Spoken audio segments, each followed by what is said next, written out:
call our Wayne County Board of Commissioners meeting for November the 15th to order. Our invocation today, Vice Chairman Wayne Aycock, I think you've got a special guest. Yes, I have the privilege of asking Pastor Bill Rose from First Church if he would do the benediction this morning. Bill? Let's pray together. Father, we thank you for our county and our community and your grace and favor, your blessing, your protection over us, these men and women that serve all across our community. And Father, these leaders this morning that are going to do your work and your will. And we pray, Father, your grace and blessing on them and their families and their homes. And Lord, all of our citizens, we just thank you because we recognize that this is your hand of provision, protection. And today we celebrate your goodness to us. And as we work toward Thanksgiving, we're most thankful for you and your goodness to us in Jesus' name. Now bless this day and the work of all of our hands in Jesus' name. Amen. Amen. Pledge allegiance today by Commissioner Antonio Williams. Pledge allegiance to the flag of the United States of America and to the republic for which it stands, one nation, under God, indivisible, with liberty and justice for all. Okay, I'll entertain a motion to approve the minutes of November the 1st. So move. All right, we have a motion on the floor. Any discussion on the motion? Hearing none, all those in favor signify by raising your right hand. Adjustments of the agenda. Yes, sir. Under unfinished business, item 1, motion to award the grant writing services contract to TJD Consulting as recommended by Noel Woods, Purchasing Manager. I would like to add to the end of that with appropriate budget amendment. And that's the only change, sir. All right. With that in mind, I'll entertain a motion to approve the agenda. So move. All right, we have a motion on the floor. Any discussion? Hearing none, all those in favor signify by raising your right hand. Okay, Mr. Crumpler, special presentation. Okay, item number 1 is a motion to approve the 2022 Adoption Month proclamation.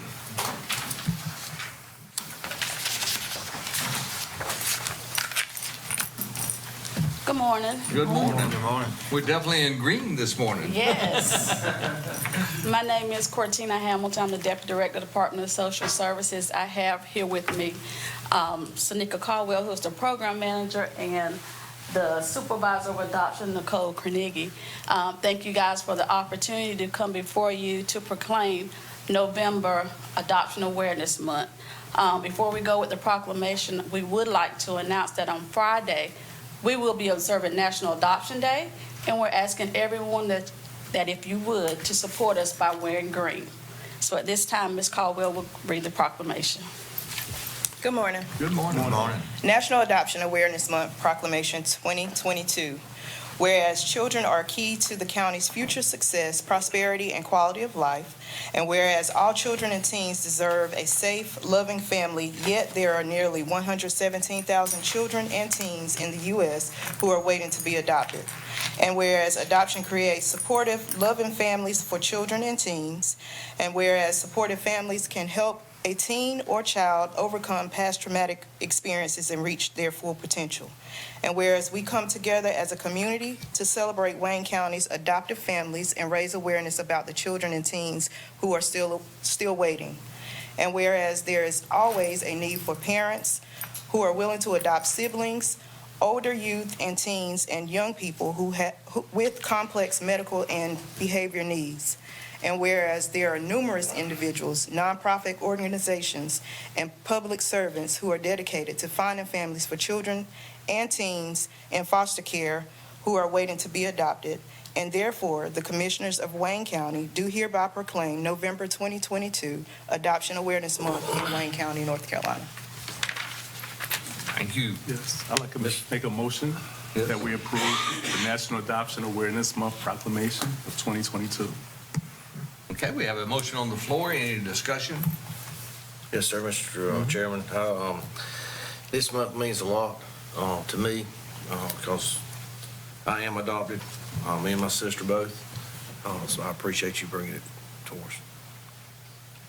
Okay. Any other discussion? Hearing none, all those in favor signify by raising your right hand. Great. Thank you. Thank you. Thank you, guys. Friday, wear the green on Friday, is that right? Yes, sir. Good enough. Number 2 is a presentation by ICGH Treatment Centers.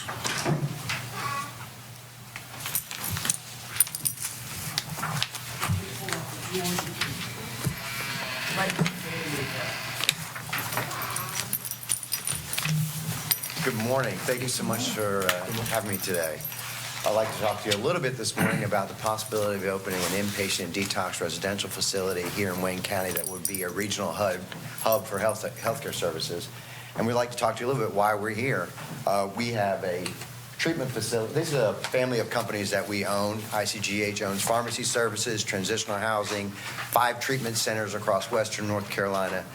And we also fund a lot of grant opportunities. And we'll talk a little bit more about that, but that's who we are. Why are we here is Dr. K. He actually grew up here in Wayne County. He has had over 20 years practicing medicine, working in detox and residential facilities. The services that we provide across Western North Carolina and across North Carolina through our virtual services include the following. So it's mental health services, comprehensive clinical assessments, individual and family therapy, outpatient therapy, and the list goes on from transitional housing, grant-funded programs, higher levels of care, like partial hospitalization, intensive outpatient, and those are all in your brochure today. I know there's just a limited amount of time, so I want to move forward, but we've been doing this for over 20 years across Western North Carolina, delivering these services. And those services include adolescent, child development, family services as well. The quality of care we delivered is comparable to any of the higher levels of care you would see across North Carolina. We have SAMHSA grants, HRSA grants. We are licensed by North Carolina Department of Health and Human Services. We are in the MCO with partners as well as CARF credentialed. All of our services really do follow this model. I presented this on the governor's opioid panel back in 2018 to kind of outline an evidence-based model of delivering care services, whether it's the MAT like Suboxone, whether it's behavioral health medications, the counseling that we do, but it also includes transitional housing, education, employment, peer support. All of these things create every single treatment plan that we have, and they also guide all of the programs that we develop for our communities. Because we're not just a clinical services organization, we're a community intervention organization as well. And I can talk a little bit more about what we bring to the community when it comes to peer support, harm reduction, PSA billboards, TV ads, that kind of thing. When we come to any community, and we're across 5 counties at this time, we bring grant-funded opportunities. That means millions of dollars through HRSA and SAMHSA. So while we like to partner with your MCO and we take private insurance, what we do is we bring real dollars to any county that we come to. We currently have 3 grants that are ongoing in our other communities. That means free MAT counseling. It means peer support inside of DSS, inside the jails, peer support inside the shelters, so that people can get every level of care that they need. And it makes a huge impact. Can you imagine if you had free transitional housing here for your community, free transportation to their court appointments, free transportation when they're related to DSS, a peer support inside the jail so that you don't got the recycling back and again, harm reduction and opioid response teams where we can bridge MAT back to our treatment centers so that you can maybe reduce the number of deaths due to overdose. A lot of providers may come to you and they're big corporate entities and they're looking at a bottom line. This is what we have done for well over 20 years now, community intervention. So I teach at Wake Forest School of Medicine through Northwest AHEC. I've worked with the governor, I've worked with Patrick McHenry, I've worked with Tom Tillis. We are absolutely involved in every single community. We bring from the community. We train peer supports and counselors from the community. We also are educational opportunities for internships for master level providers like PAs, nurse practitioners, even MDs, but mostly like the counselors from ASU, Lenore Ryan, Gardner Webb. We have a great involvement with our faith-based community. We realize that it takes a community to make a difference. So when it comes to our partners, and it not only includes probation, parole as task, as preferred providers because of the quality of care, we are not a dose-and-go model of treatment. We don't believe that that's the answer. The same doctors that did the dose-and-go that got us in this opioid crisis are now still the predatory doctors making money off of this. We believe in using medication to stabilize, training them, working with our patients in learning drug-free coping skills, titrating them off the medication, bringing the families back together. But we are well known in our region for what we do. I was actually on Charlotte Today yesterday, just talking about what we do across North Carolina. This is some of our PSA TV ads to reduce the stigma around addiction. A lot of times mental health services and addiction treatment services have a lot of stigma. So people just struggle and struggle and struggle and die. They don't get the help that they need. So every single time that we work in the community, we address stigma. We also reduce the unhoused, or what we used to call homeless population. We literally send our peer supports out into these encampments. These encampments often will move, so we work with sheriffs and other law enforcement to try to track where these are. We literally go out into the community and say, if you don't want to stay here, we have transitional housing for you today.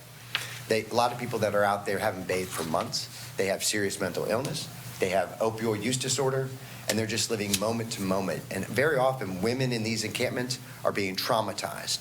So what we do is try to reduce these numbers by giving them the treatment that they need. If you looked at those 3 little circles, that's what we do to turn their lives around. This is some of the work several weeks ago that Charlotte Today wanted to talk to us about, the work that we do when we literally go out to these encampments and we literally bring them some supplies. But the conversation is, you don't got to stay here anymore. We can help reduce this. I know that from your point of view, the homeless population does really affect businesses that want to come or businesses that say they're going to pass. So what we want to do is help you in a community. We're not just trying to deliver clinical services and look at a bottom line. We do transitional housing, and we've done that for about 10 years. Free housing funded through HUD, grants, and also the MCO. This is all related to treatment, so that they're in these homes only if they're reaching their treatment goals. What we want to do in Wayne County is provide inpatient detoxification with transitional to inpatient and residential.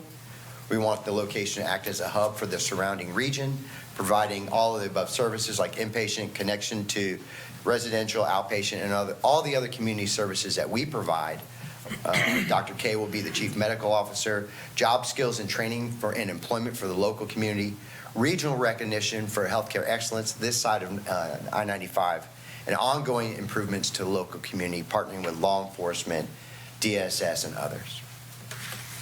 What we request from the commissioners is assistance in joining the local MCO, and I've talked to East Point, and they're very open to us participating with them for this facility, as well as our other opportunities that we provide through the uninsured and Medicaid services.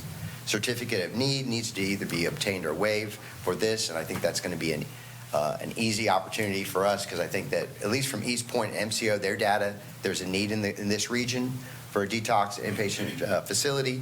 Co-sign and support the relevant grant activities that I discussed earlier. With the support of the commissioners, we'll be able to secure large federal grants that can help. I know that recently there's an opioid award, the settlement. Talked to Josh Stein 3 weeks ago in Lincoln County. You don't have to use all of those dollars. I understand how you have to use those dollars. What we want to do is bring federal dollars in, perfect the programs, and you can support those programs that with sustainability through those dollars. So we're not asking for any of those opioid dollars. We're asking for the support to bring in other federal dollars. Use our services as a referral option for treatment, because I think our treatment is absolutely better than others. And I've discussed exactly how a recovery-focused model, peer support, counselors, and therapists who are themselves in recovery, delivering recovery services, programs that are geared towards pregnant women, children, and others, very specified programs for each community need, and then just an MOU or MOA with the commissioners. I do have a little bit of time to answer any questions if you'd like. There's a lot more developed proposal in the blue folders, and I'm obviously available afterwards if there's any other questions down the road. Quick question, and that is the certificate of need. Yes, sir. Are you going to have to get a approval of a certificate of need? We believe that a certificate of need is going to be either need to be obtained or could be waived. Could be waived. Yes, sir. Does that come through the state or the federal government? The state. Do you see any hurdle of getting that certificate of need? Not for this area, no, sir. Okay. All right, any other questions? Yes, sir. Oh, go ahead then. Go ahead. Are you currently contracted with any other MCOs? I got in late, so I don't know if you. Yes, sir. Yeah, partners. We are in 5 counties, and we really do serve all of the partners regions. There are about 12 or 13 counties.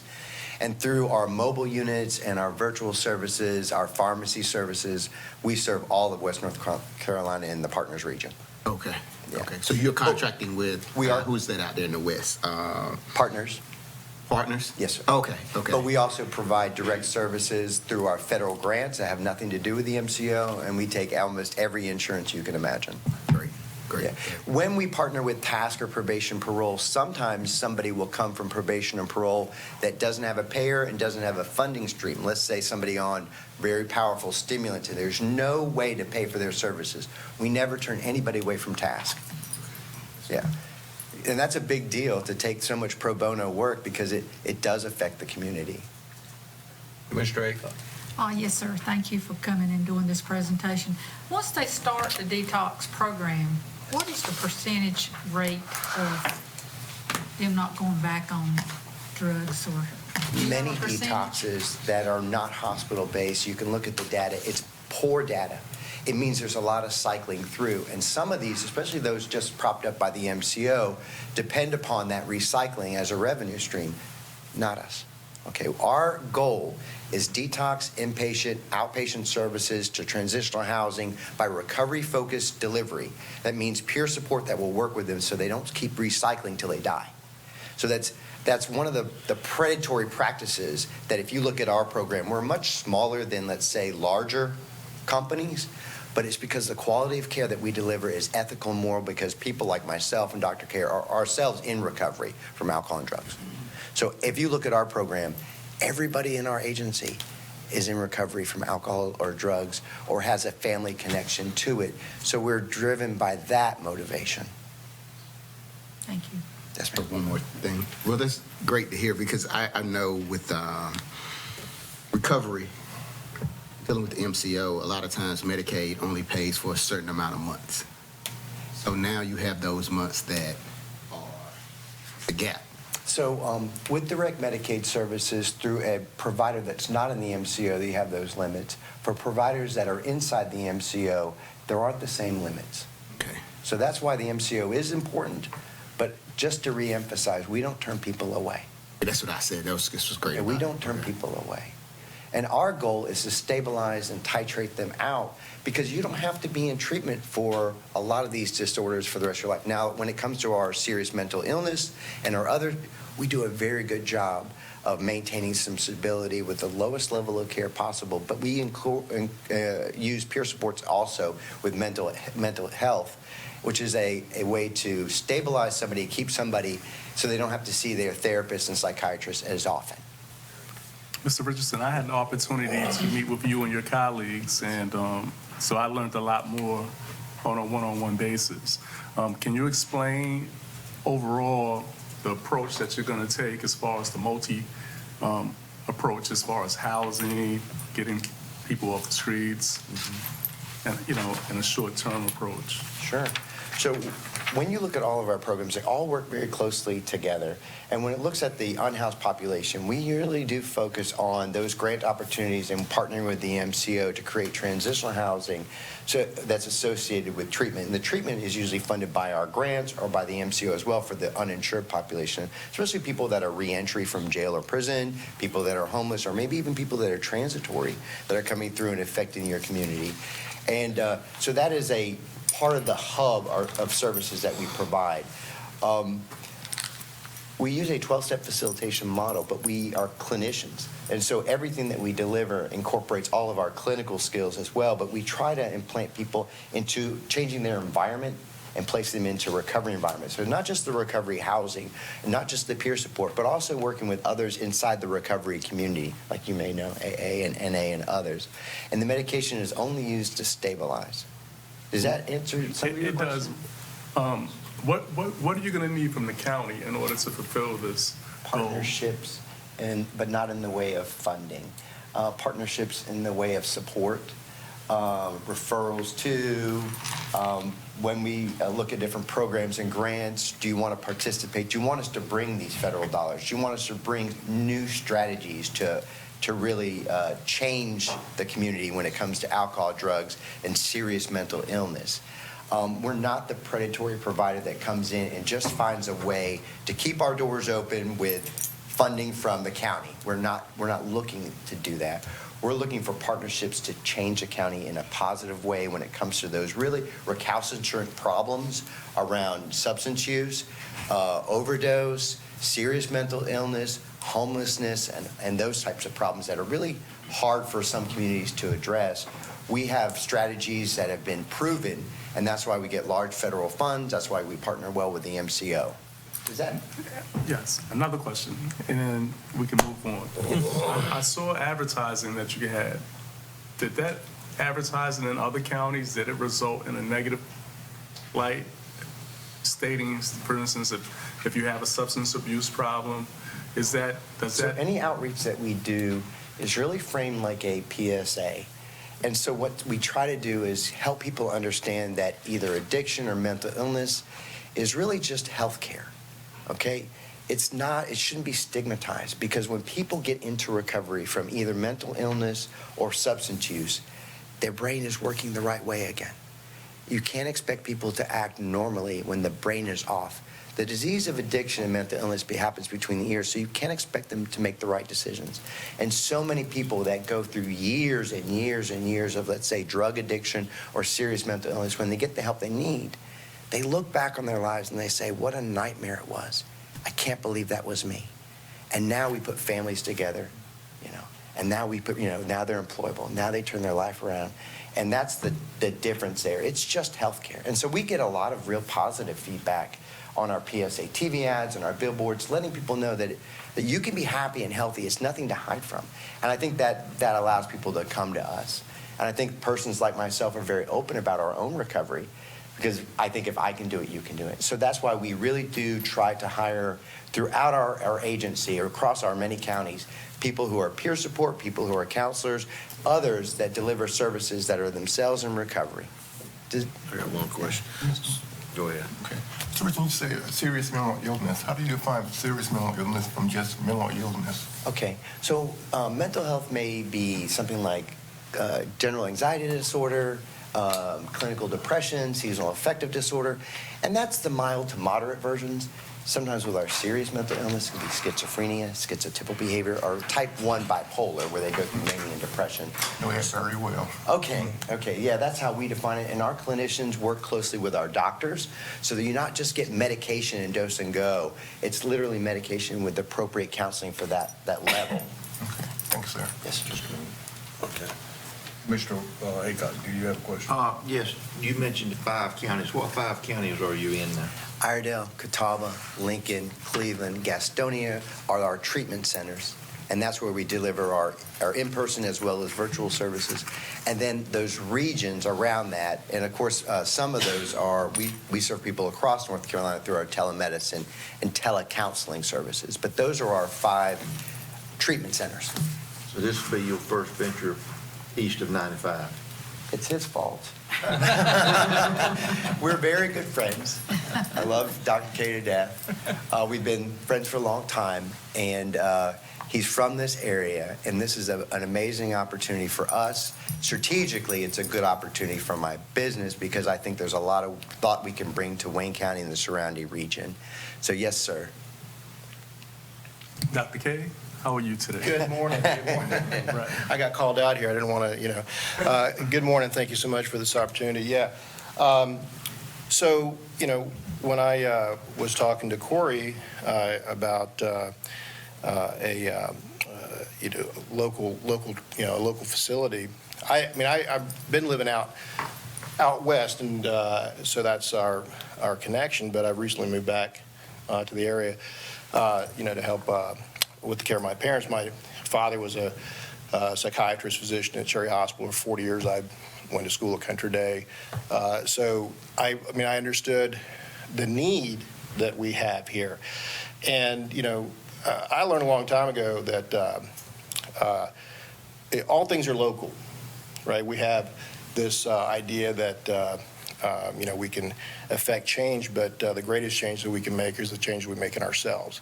So when we can do that, we can affect others. So service without expectations. But bringing the facility here, Corey was talking about, well, there's something out in West. I'm like, no, we're gonna bring it here. And we really, what I saw personally, even in my own practice was, between Raleigh and Wilmington, there was nothing. I mean, we're sending people to Greensboro. I mean, Fellowship Hall down to the Wilmington Treatment Center. That's 300 miles. And that, I just saw that we had sort of a recovery desert. I mean, really, where there's a great need. And we have resources, and we have people that are invested. We have people that really care. But, we just didn't really have the impetus to put all those pieces together to bring something there. We'd like to see Wayne County, Goldsboro really be the center hub, so that when people come east of 95 and all before they get to the beach, when they think of good recovery that's community-based, that is both local and invested, they think of Goldsboro, Wayne County, and our surrounding counties, because that's really how any change really gets affected, is to do it in your own backyard. And so, we just think that is how, we trust in God of our understanding. We keep our own house clean, and we serve without expectations. And that's really how the program works for an individual, and I think that's how, investment in community occurs. And so, yeah, I strong-armed him. I said, no, I said, I'm not going to go out there and work, but if you bring it here home where I am, where we are. And so, but I kid, but really that was the impetus. We really want to do here what we've done in the western part of the state, and we'd like to keep it local. Great, thank you. Thank you. Commissioner Gurley. I got, all your programs are geared toward treatment, not prevention, correct? No, we have prevention programs. We fund school fifth grade prevention programs in Cleveland County. I think your sheriff's office here has reached out to the Cleveland County Sheriff's Office to kind of get some feedback, and it was all positive from the Cleveland County Sheriff's Office. We do the same thing in Lincoln County. We have direct prevention programs. We train for screening in the school systems, and throughout those have first contact with children to identify an early problem. And so we do a lot of different services. I've tried to outline some of that there, but a lot of this is obviously through our grant-funded programs. We have a lot of dollars through grants, and we partner with the experts nationally to create the best program for each individual community, but we never bring anything into a community that's not a good fit for you. When it comes to like harm reduction and addressing overdose, we're not bringing things in the community that don't fit for that community. We are very like-minded. Well, we spend, and you hear about it on the news, and we see it up here. We spend hundreds of millions of dollars on treatment, but very few dollars on prevention. Yeah. And if in we DSS get them right to now, the we are, prevention, yeah, we can stop, hopefully stop some of the addiction, down the road. So absolutely. I would love to see, a portion of that money spent toward prevention. And it needs to be much earlier. When you and I went to school, you got it in high school, and it was just say no, and a lot of scare tactics. Kids in middle school are crushing up oxycodone and snorting them. And so we start in fifth grade for our prevention programs, and we work with law enforcement and others to make sure it gets to the right children. So absolutely we do that. So we have a compendium of programs around prevention, early intervention. We're doing 2 different conferences across 2 different counties right now with DSS and law enforcement about when drugs are in the home with children, how to best approach it in a skill set so you can keep the family together, not further traumatize the children, but also make sure that the parents are getting the help that they need. So we really do depend upon partnerships in every community for our programs to be successful. Well, I have school-age children, and people, we can stick our head in the sand if we want to, but it's in our schools. Too many children are dying of powerful fentanyl and other drugs. Thanks, sir. I'm glad to hear that you do prevention. Me and my colleague, we were having a discussion earlier pertaining to prevention, how he wanted to see more prevention, so. We do. Yeah. We do a lot of reentry. I tried to outline a lot of the programs, and I know it's a lot because we are a large company with, various, programs and entities. So I was trying to make it as brief as possible. We absolutely do prevention services. Well, I know this presentation has gone a little long. I apologize. You can see the interest of our board in your program. Our sheriff is in the audience today, and so I'm going to ask this question for his benefit, and that is, can you give us a little bit more of your details of your program with the jail? Yes. So we have a variety of programs, and so we seek out grants like incorporating Vivitrol, which is a blocker inside the jail. We provide peer support specialists inside the jail to do RAP training, to talk about recovery, how to prevent recurrence, to work with them when they are released so that they can come into transitional housing or other appropriate housing, talking about the gaps that they may have with education and employment so they don't keep cycling through. So that's another part of that reentry piece. And very often, a lot of times, it's about serious mental illness that have people, as you may probably experience in your jails, they're using it as housing. And so what we've done is secure some other grants, just focusing on increasing the level of mental health services inside the jail, and then as they come back into the communities, keeping them stabilized and placing them in an appropriate community environment. So there's a lot of different, but the impetus here is, what does the sheriff want to work on? What does the community need?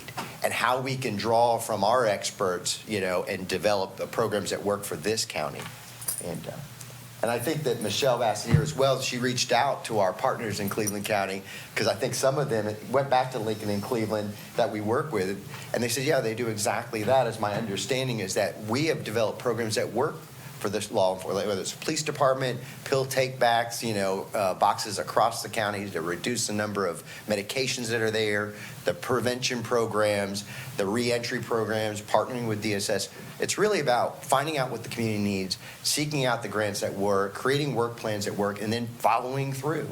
So the delivery of clinical services, whether it's detox, inpatient, residential, transitional is a piece of what we do. But we really do depend upon those community intervention programs for where we get our positive reputation. It's not just a one type of program. We're not just dumping down and handing out scripts. And if I'm wrong in any portion of my statement I'm about to make, please stop me, okay?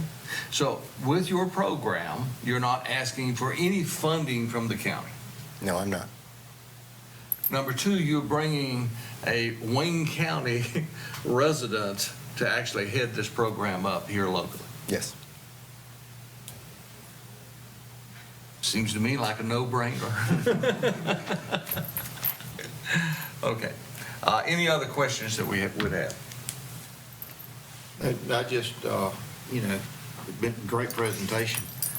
I just like we've got the brochure, and I'd like to have a little time to look over it and read it. And certainly I would think that our county manager, assistant county manager, and our attorneys would kindly look at this and guide us in the right direction. Agreed. Thank you so much for your presentation. Thank you. Thank you. Thank you.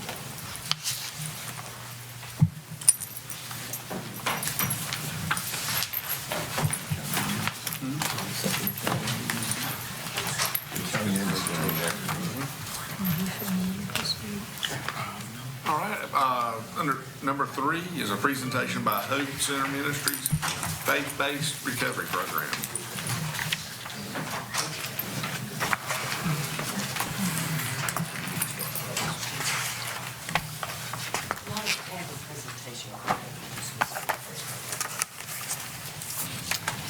Good morning. I'm Bill Rose. I'm the pastor of the First Church. I just want to take a moment and let's kind of imagine, sometimes we, in the whirlwind of our busy lives, miss the biggest and sometimes most important moments.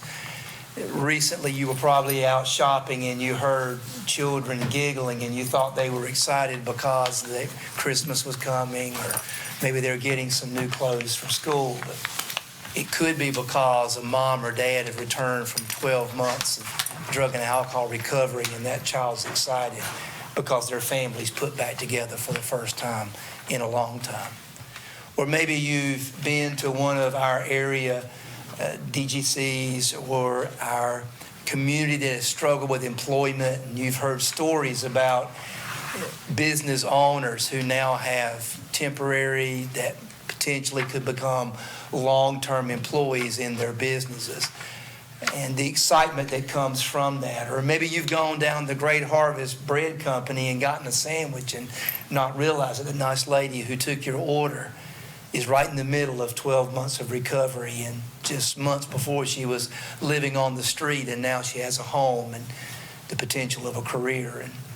Or maybe you've gone over to Mickey's Pastry like all of us and gotten a donut and realized that that nice lady who rang you out is just about to graduate from a 12-month recovery program. These are the stories, these are the big moments that you and I miss in the middle of sort of the whirlwind of our busy lives. And these wonderful people are going to come and tell you about our men's and women's hope centers, the recovery centers that offer hope, restore families, and restore communities.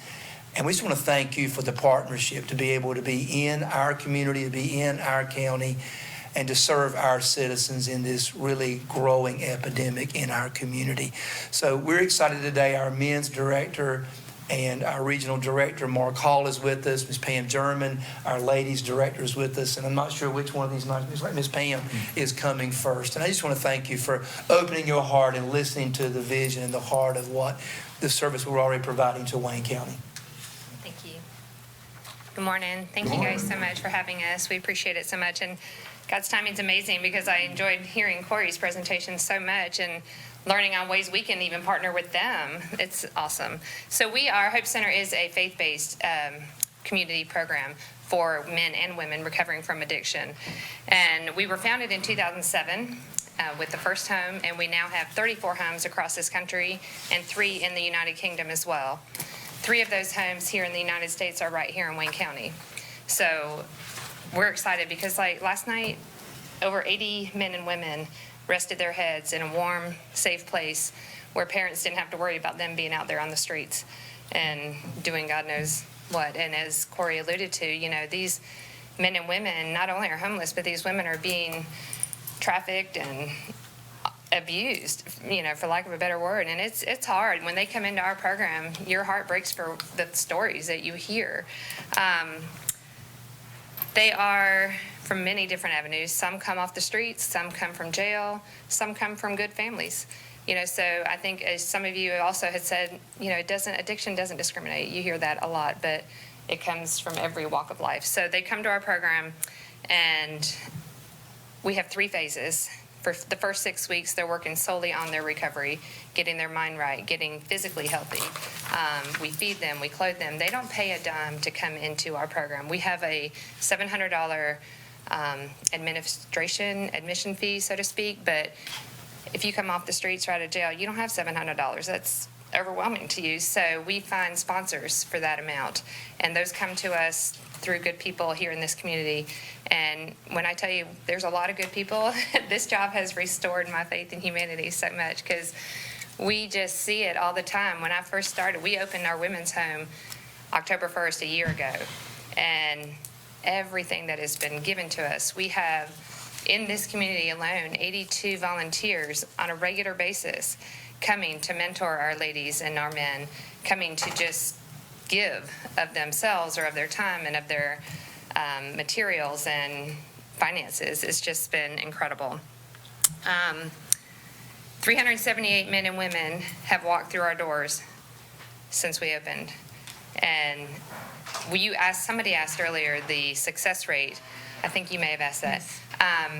And typically, in most programs that are secular, it's like 25%. And we are finding that with Hope Center, it's gone up to like 33% to where, and I know that sounds small, but in the big picture, that's a big thing to where they're still staying sober. We are a vocational training program, so after that first 6 weeks, they spend 38 weeks going out and We call it training because they're not getting paid, but for lack of a better word, they are working for their recovery. That's what they're doing. They're spending that time, and it gives them a chance. You also talked about stigma, Corey did, and this gives them a chance to overcome that. They're proving themselves when they're out there working in these companies, and as Pastor Rose said, they're at Great Harvest. They're right there in front of you, and you don't even know it. You know, they're at Stephen Sausage, they're at Airflow, they're at Guy C. Lee. We have 14 different companies here in Wayne County that they're not employed, but they let our people come and train there 40 hours a week.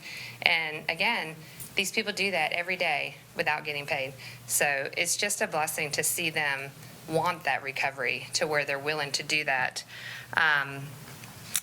We also offer them counseling when they first come in. The first 6 weeks, they get 2 counseling sessions a week, 3 group sessions, and then they attend Celebrate Recovery.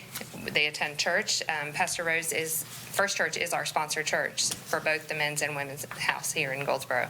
And so the people there are amazing too. They also work through the Celebrate Recovery curriculum. They have certain books they have to read. They have a very, very structured program. Our ladies and gentlemen get up at 4:45 in the morning. They come downstairs, they put on the armor, they have breakfast, they do chores, they have Bible study. The ladies go to vocational training, and then they go to the church twice a week. They have chores at the house they have to do. It's just constant, and they have book work. So it's something to keep them busy, and they know that they have to do these things to stay in the program. But it's one thing for me to stand here and tell you, but I would, as he said, I'd like to invite you all. Our homes are not institutionalized. They are beautiful homes that offer these men and women a place to come and feel worthy and feel like they have truly a home to go to. Let's see, Sheriff Pierce, I just wanted to know, he's been to our home, and I think you would say it's a good place, right?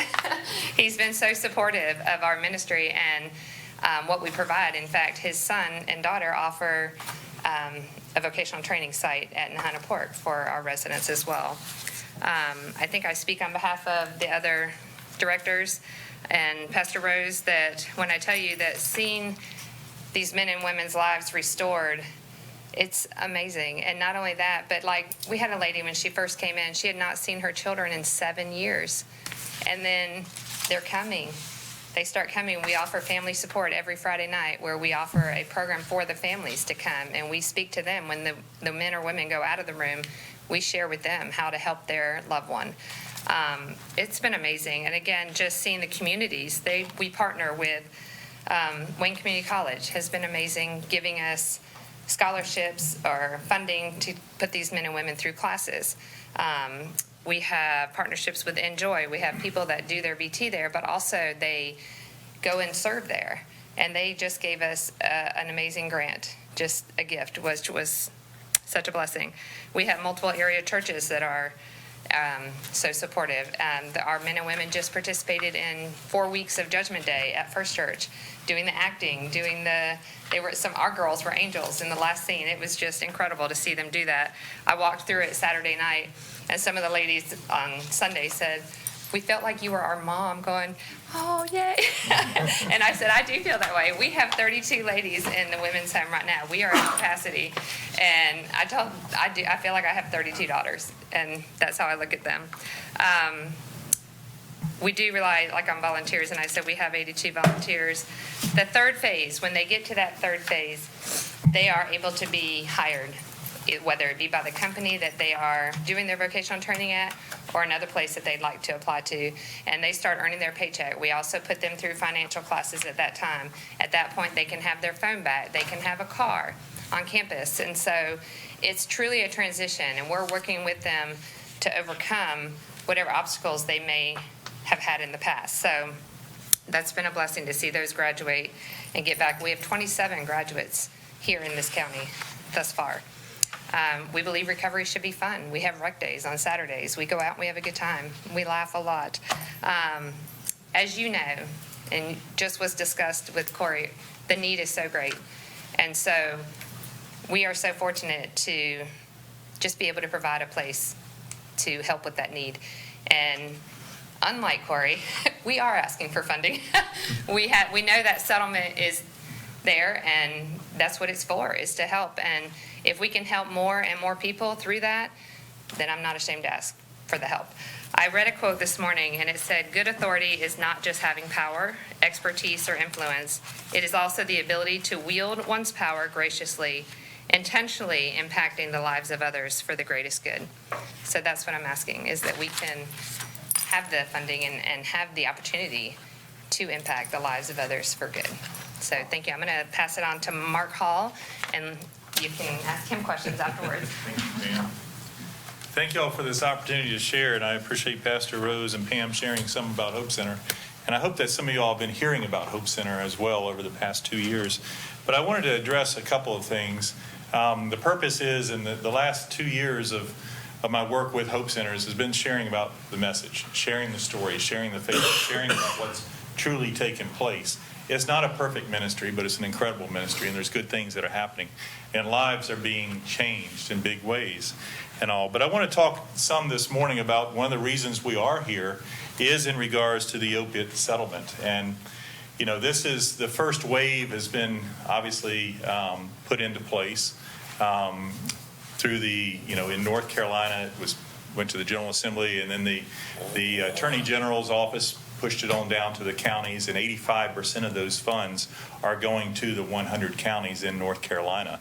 And I've given y'all a sheet. You probably are aware of these as far as the funds that's coming to Wayne County at $6.2 million over the next 18 years. It is front-end loaded over the next few years, but we also know that there will be other funding coming as well, too. In fact, as recently as last Thursday, the distributors, Walgreens, CVS, and Walmart and others offered up a settlement as well. And so it's going to be something we're addressing. And it's wonderful to hear, even from Corey this morning, here in Wayne County, what's actually happening on our doorstep in Wayne County and the surrounding areas. We need this. You know, during my personal story, and I'll just share a tad bit about that. It was during my 10-year prison sentence, and I walked out the gate a little less than 3 years ago, that one of the things I came to learn when I was away, you know, I was 52 years old when I got into trouble, and I went to prison, and I met so many men and women in the detention center. I spent 2 years sitting under Steve Bizzle's courthouse over there waiting to be sentenced. But the fact of the matter is I met so many men and women who never, ever would have been in there, had not been, they call members of the Bad Day Club, had not been for 5 or 10 or 15 minutes of frustration, anger, or addictive behavior. They never, ever would have been in there. And I spoke to a group last night, and I was sharing with them about what we're able to do now, or it was just dreams that I was having 4 and 5 years ago about the impact. Many of these men never had the opportunities and never were placed in the right settings to come to realize the person that God intended them to be. But the bottom line in regards to the finances, I would love for y'all to consider Hope Center Ministry and some of the distribution of these funds that's going to be coming. And I'm going to share with you a little bit about the program Pam shared, but also in regards to the agreement that was pushed down by the Attorney General. And there's 2 plans. You guys may be aware of an A and a B plan. And the A plan is what most of the counties are going with. And of the 12 criteria in here to be approved or be considered for some funding, Hope Center hits on 6 of these. You know, we offer recovery support services, recovery housing support. Many of our men and women, we all know the common thread between homelessness and addiction. It's actually a common thread, homelessness, addiction, and incarceration. We're providing housing for them, and we're setting them up where they can have a sustainable lifestyle beyond Hope Center. Employment-related services. You know, Pam shared about our vocational training partners. We have wonderful businesses in the community, and one thing I'll share with you as far as statistics, from the Goldsboro Men's House, which is on Old Vineyard Road, we have had 17 graduates from that. Now keep in mind, we just started graduating people in April because we've been open a year.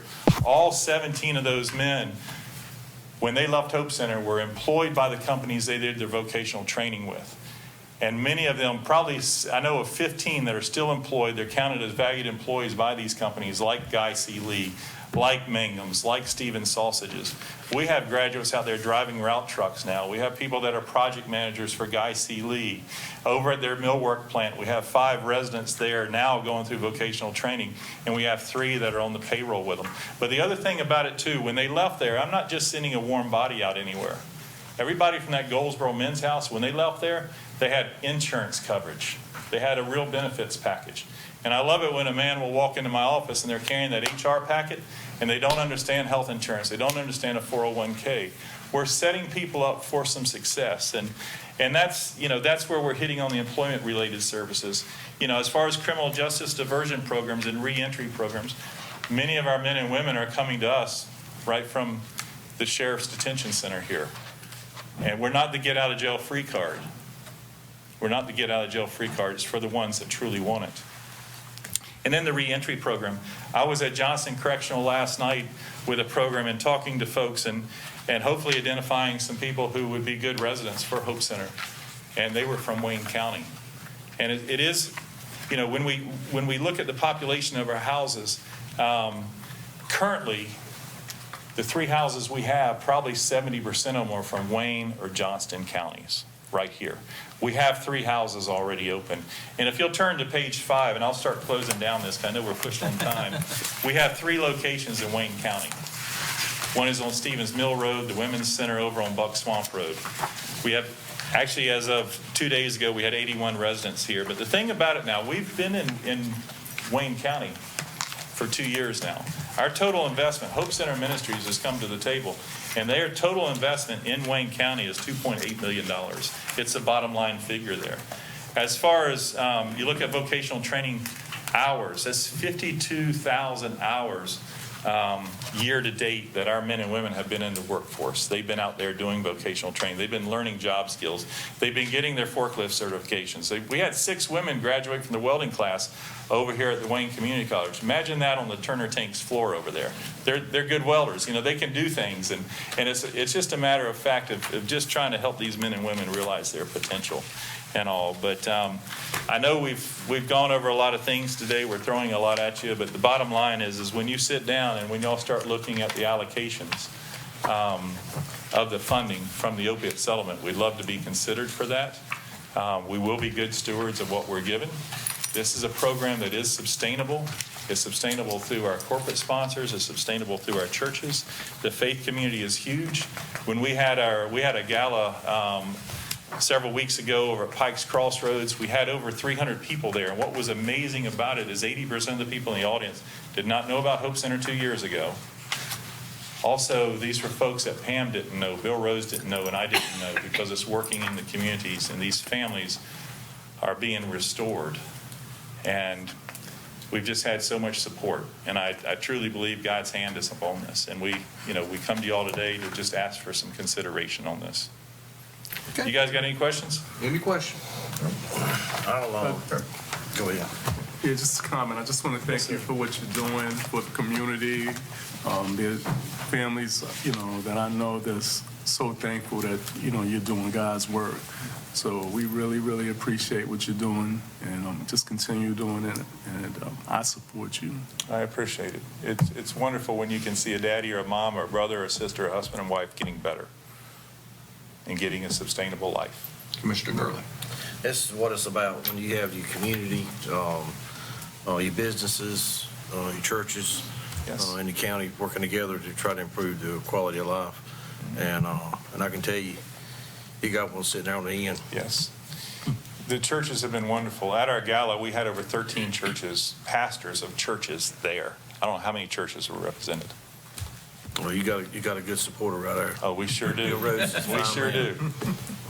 Okay, any other questions? Mr. Chairman, my wife was a member at First Church. I go with her. I'm still a member at Pikes Crossroads. And I've noticed, sorry about that, Bill, I never changed. But He's going to talk to you after this. Well, well, and he messed up letting one of his preachers go to Pikes Crossroads. He's a good one, too. But anyhow, but going to First Church,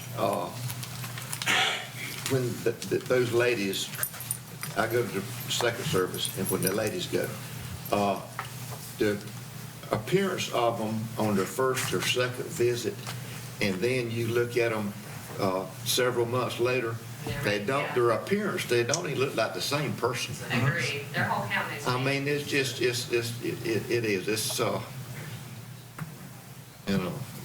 I feel like it's a good program. It's working. It is. Oh, I know personally of how it's working, and thank you guys for what you're doing. Also, I was involved when one of the homes is in my district, and I think Commissioner Aycock and I Yes. knew how the citizens felt about that home going in there. And it's been 2 years now, not a peep. We appreciate you. You know what's interesting? You're probably referring to the men's campus on Old Vineyard Road. About 6 weeks ago, we were invited to Providence Methodist Church for their Community Watch program. It's the first time they had met since COVID, and it was their first in-person one on site. And Kelvin Gurley, our recovery coordinator, and Brock Smith, who is an apprentice with us now, went to that program, and it was amazing. It was because many of them were the ones in opposition, and they saw some of the myths were were dispelled. Exactly. And they saw that it's not causing a problem. It's not. In fact, it's helping. So thank you for that. I appreciate that support. Great. Anything further? Yes, sir. I would like to thank y'all also. I mean, I think I've been buried in my head in the sand for many years because I've never been exposed to what I've heard since I've been on the board. And for the average person like me that has never experienced anything like this, I mean, it is just heartbreaking to hear the things that I've been hearing, since I've been on the board. Yeah. And I was raised here in Goldsboro. I never experienced a lot of this. I was very lucky with my parents. But thank y'all so much, and the prayers, I would love to just send you away for what you do, because I'm telling you, it's just been phenomenal what I've heard today, and thank you so much. And extend that invitation. I'd love for you to I would love to. I really would, Pam. Thank you. All right, thank you so much Appreciate for it, the guys. presentation. Thank y'all. Great information. Thank y'all so much. Wait a minute, Bill, I got something for you. His membership card. Transfer letter.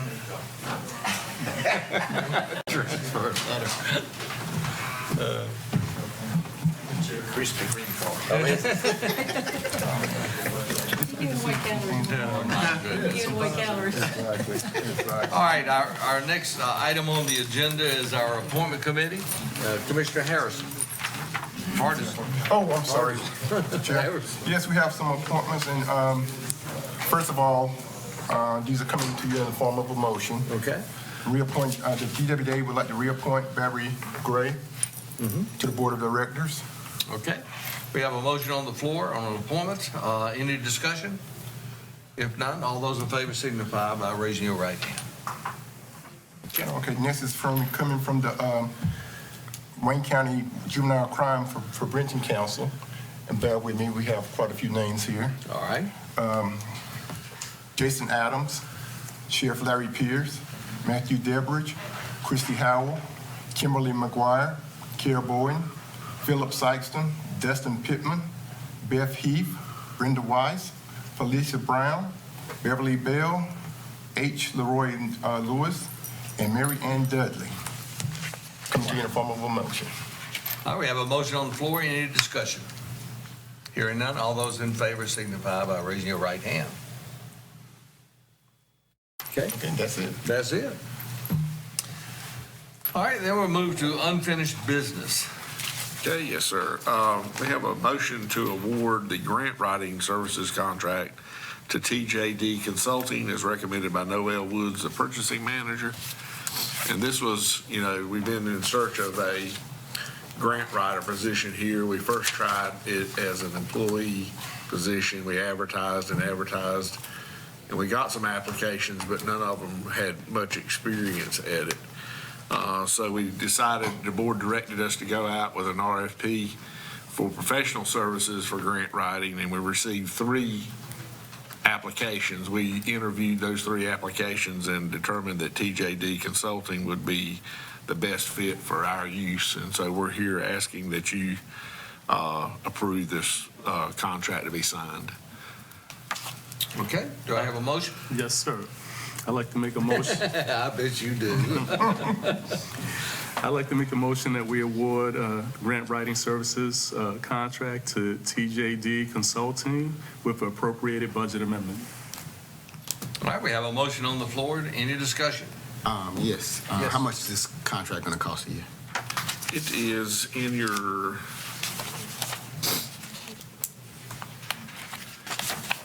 it's in your presentation, your agenda package, the actual contract.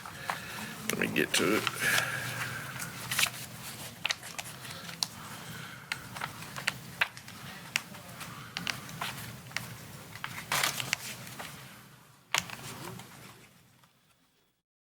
It is $58,968 per year for a 2-year contract.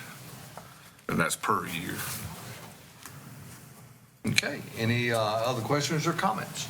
I would. Yes. Mr. Crumpler, what is some of the things when they were doing their analysis of our, Wayne County, what is some of the things that they feel like they can bring to the table? Any kind of certain grants that they really focused in on that would be beneficial for the county? Well, what they would do would be, we'll schedule their first meeting here will coincide with the meeting when y'all have your meeting. They can come here too. In front of you, but they'll meet with each department, go over the needs of each department, see the areas that they're working in, and then they'll explore grants in those areas. If there's any grant monies that would assist that the county could partake in, when you look at grants, there's all types of things to look at. A lot of times, grant comes with, a mix of our money. There's ongoing requirements after the grant period ends you need to consider. So there's lots of variables for each one. So it's pretty much on a trial basis here to see if it's a workable project, if it's something that we can benefit from. I think this is a viable option for not really getting a actual grant writer here. They can, if we see benefit of it, we'll continue it. If we don't see benefit of it, we'll try something different. But that was, I think they have expertise in all areas, from social programs down to engineering, economic development. I mean, all types of areas. And if it's successful, then we, of course, can expand on it some more and open it up and make it available to other agencies in the county. But, it'll be for our 30 departments to begin with, and they'll come here and meet with those departments individually to begin with. Most of it will be teleconference between those department heads or whoever the people in the departments are working with. But they do have money in there for travel to come here, and we'll make sure that first visits when they come to meet the departments, that'll coincide with one of your commissioners' meetings. Okay. One more quick thing. Yes, sir. You said that hopefully they'll be able to work with some of the other agencies around, and that's one of the things that I feel like is very, very important because, we had a meeting with the Eastern Carolina Council about grant writing and them not helping Mount Olive, and Mount Olive was part of it. And, my question was, what is the county doing to help Mount Olive with their grant writing? Right. Same thing with the city of Goldsboro. All these people pay county and city tax. So their money is being used to fund the county also. So my thing is like, I think that's something that needs to be implemented soon, very, very soon, because, if we're going to talk about it, we have to back those words up.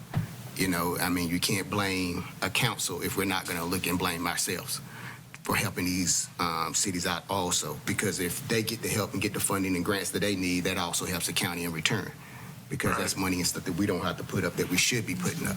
So I think that's something that, we need to do immediately, you know what I'm saying? And looking at that and not waiting, waiting a long time because, they might can't afford it. You know what I'm saying? And if we have the money available to pay a grant writer, why not have them help, especially someone small like Mount Olive or Fremont, if possible. So I think, that's something that we need to be looking at very, very soon. I'm going to vote for this, and I wish I would have said that before because that would have been something that I would have put in it before I voted for it. But I'm going to vote for it because it's already on the table, and it is a good thing. But we have to look at helping those municipalities that sit in this county also because, once again, they pay taxes to us also. Mr. Chair? Okay. Mr. Chair, I just want to respond. When we had our retreat and I brought this topic up, having a grant writer, overall, the overall function was to support all of the county. So I don't think that this was ever intended just for our county commissioners to just focus on one part of the county. I think it was for all the municipalities. So I just wanted to reiterate that when I advocated for it, that's what the intentions were. All right. That's Okay. That said, any other discussion? Yes, sir, Mr. Yes. Chairman. I'm in agreement with Commissioner Foster. We were, as you all know, I'm the at-large commissioner. And when I was elected to represent everybody in Wayne County. It didn't make any difference what race, what gender, what party affiliation. I was, and what he said is true. We can't jump right in. We got to look at, what we can and can't do with this grant writer. But I agree. We got to be Wayne County strong. We got to stick together. And anything that we can do to help our smaller municipalities, I certainly think we need to. But we got to get started on this program and see what, and get planted, and then we can reach out to other agencies. But there's state and federal money out there that we're missing the boat on, and I think it's going to be a great opportunity for us to, with a grant writer. This is a 2-year contract, correct? Yes, sir. And if this doesn't work out in 2 years, we'll look somebody else. Mm-hmm. But this is all about Wayne County, regardless of where you live. Thank you. Commissioner, that's to Commissioner Foster's point. He made a good point. Some of the smaller municipalities can't afford to hire one, and they're more apt to get some funding than we are on grants.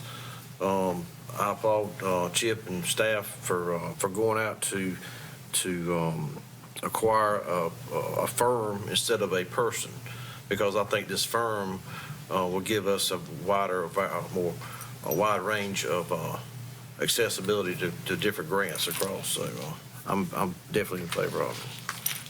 One other thing. Okay.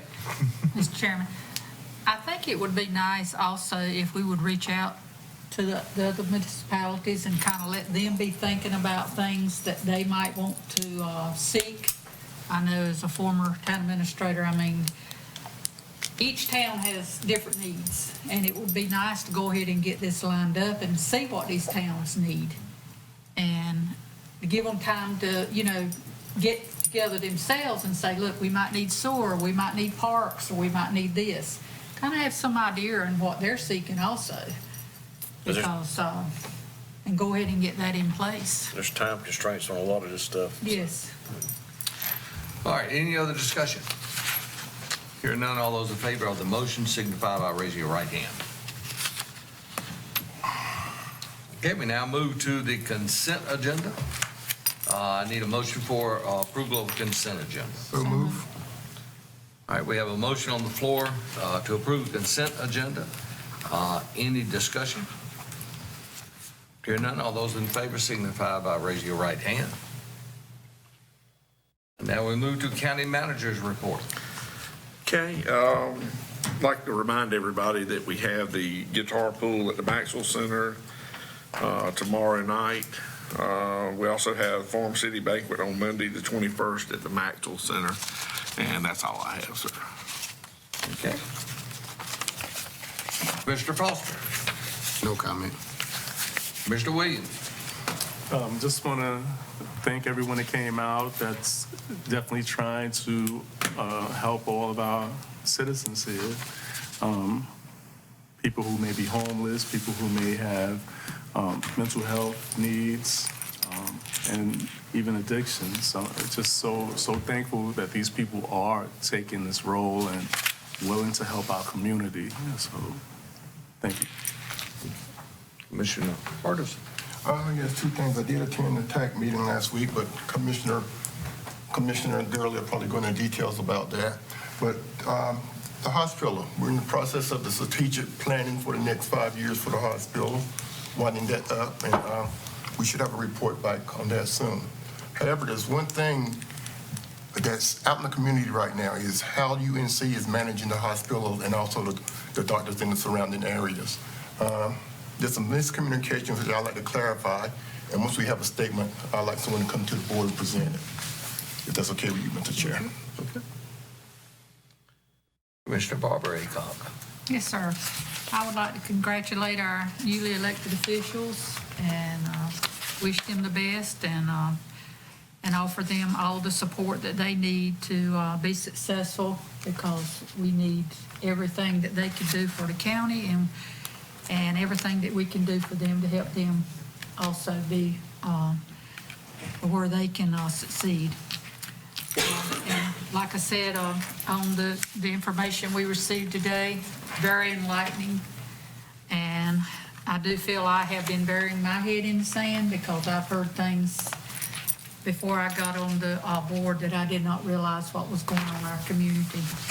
And we do need to reach out to help these facilities, because it is a big problem. And like Commissioner Gurley said, I think we need to start with prevention and put that information out there. And that's all I have, Mr. Chairman. Mr. Gurley. As Commissioner Hardison said, we had the TAC meeting last Thursday. We probably had the longest meeting we've ever had, but we had a lot of discussion on the communication between the city, the county, and the state. That we do send, Barry works closely with Sam. And I think that's going to go a long way when our developments, that we get our roads to a point that the state can take them over and not have to end up with the issues like we've got in some of our subdivisions. There's the Ash Street, which is in the city part of it, but the Ash Street study come back where they're doing some improvements or potential some improvements in the STIP, with some bus turnouts that would accommodate the larger buses, not just the shorter ones. Other things going on with Highway 70 corridor. We actually have a meeting this Thursday at the Maxwell Center. That come up as well. So we had a good productive meeting. Second thing, and I'm gonna keep harping on this until we improve our numbers with the fire departments. We need volunteers in the volunteer fire service. It's not and I think a lot of misnomers. You got to be a young person, and I don't mean this derogatory or ugly, but Wayne's in it, I'm in it, the sheriff's in it. You know, it takes all people, all age groups to make a organization as a fire service work. So there's jobs for everybody. So please consider supporting your community and being a volunteer. The last thing, well, I got two more things. I'm a great uncle, I guess. Congratulations to my nephew and his wife. They had a little girl yesterday morning, about 4:50. Everybody's doing good. And the last thing is want to wish everybody a happy Thanksgiving. And I hope you spend a lot of time with your family over the next couple of days. Thanks, sir. Okay. Vice Chairman Aycock. Yes, sir. We've all been busy. A lot of things, but I won't go into detail on a lot of the events that we've attended. I was disappointed that the Veterans Day Parade had to be canceled because of weather, because that's a very important group that we need to remember. Our veterans, our men and women that have served to give us the freedom that we have today, and also the family members of the ones that their family member gave the ultimate sacrifice. We owe a lot to that group of men and women. And, good right on back. There's very few World War II veterans still living, but, they were always called the greatest generation. But they were no greater than the ones for Korea, Vietnam, the Middle East. They all play a vital role in giving us the safety and the freedom that we have today. But maybe next year it'll be better and we can have the Veterans Day Parade. And one more thing, and it slipped my mind. Like Commissioner Gertis said, wished everybody a happy and good Thanksgiving. Try not to eat too much. That's all I have. I had one more thing, but it slipped my mind. I got one more thing. Okay. Thank the good Lord that the election's over with, because my email is not, no ways as full as it has been being.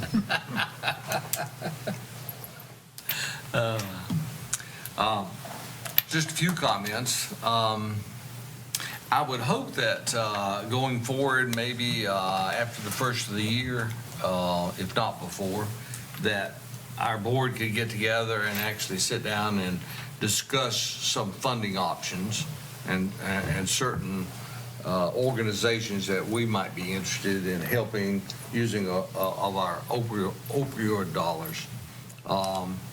Great presentations today. I think it was an eye-opening experience for a number of us. But where you've got an organization that actually comes and makes a presentation and they don't ask for money is a rarity in itself. And it seems like they've definitely got the experience and the knowledge and can bring a great deal of benefit here to Wayne County. All right, with that in mind. One more thing I thought about. All right, good enough. See, I tried to ramble. Well, you kind of helped me out a little. The first presentation, I was expecting him any minute to try to sell us a pillow. Really? I mean, he's almost like that My Pillow guy on TV. He had his act together. Okay. We've handled our closed session.